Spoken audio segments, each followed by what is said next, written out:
Trinamool supremo বলেছেন ২৬-এ তাদের target কত ২২৬, হয়তো ওই ২০২৬-এর সঙ্গে মিলিয়ে ২২৬টা বলেছেন।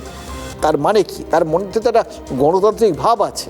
২৯৪টা আসনের মধ্যে ২২৬টা আসন যদি তৃণমূল পায়, তারপরেও তো ৬৮টা আসন পড়ে থাকছে বিরোধীদের জন্য। ভোটের পার্সেন্টেজ নিয়ে তো তারা কোনো কথাই বলছেন না। অর্থাৎ এ রাজ্যে বিরোধিতার পরিসরটা একেবারেই সংকুচিত নয়। এই গণতান্ত্রিক ভাবনাটা সমস্ত রাজনৈতিক দলগুলোর মধ্যে আছে। তাই শীর্ষ নেতৃত্ব জেলায় জেলায় বিরোধী শূন্য করার বার্তা দিলেও দেখুন, সামগ্রিকভাবে তারা কিন্তু যাতে গণতান্ত্রিক একটা চেহারা দেওয়া যায় সেই ইচ্ছেটা প্রকাশ করে ফেলছেন। এ তো অন্য দলের জন্য এইভাবে বিরোধী শূন্য করার কথা হচ্ছিল, নিজের দলের কথা তো বলা হয়নি। নিজের দলের বিরুদ্ধে ভেতরে কিন্তু বিরোধিতার সুযোগ যে রেখেছেন, এটা সব দলের জন্যই সত্যি কথা। এবং এটা আছে বলেই তো এই গোষ্ঠীদ্বন্দ্ব কথাটা আমাদের রাজনীতির একটা অঙ্গাঙ্গিক একটা অঙ্গ, জানেন তো। ওটাকে বাদ দিয়ে আমাদের রাজনীতি জাস্ট কল্পনাই করা যায় না। তার একই অঙ্গে কত রূপ, মানে একটাই গোষ্ঠীদ্বন্দ্ব তাকে কত রকম আঙ্গিক থেকে দেখা যায় বলুন তো। কখনো আদিনব্য, কখনো ওই পুরাতন নতুন, কখনো নতুন প্রজন্ম পুরনো প্রজন্ম, কখনো দল বদলু আর অরিজিনাল, বিভিন্ন রকমভাবে ব্যাপারটা দেখা যেতে পারে আর কি।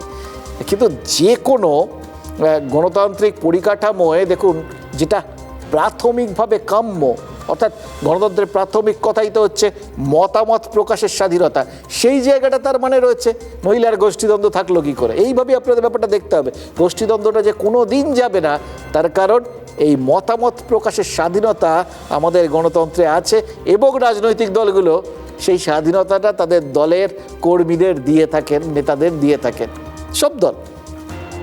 ফলে ধরেই নিতে হবে গণতন্ত্রের প্রাথমিক সূত্র মেনেই প্রার্থী তালিকা নিয়ে অসন্তোষ প্রকাশ করেছেন তৃণমূলের একদল বিক্ষুব্ধ নেতা। বিক্ষুব্ধ কারণ নিজের টিকিট পাননি, অথবা পছন্দের প্রার্থী কেউ টিকিট পাননি, অথবা পছন্দের আসন পাননি। টিকিটটা পেয়েছে কিন্তু আসনটা পছন্দ হয়নি। এই জন্যেই মানে কারণ ভিন্ন ভিন্ন, কিন্তু এই ক্ষোভের জায়গাটা তো একটাই। দলের শীর্ষ নেতৃত্ব সেটা তৃণমূলের বিভিন্ন নেতা কর্মীরা করেছেন।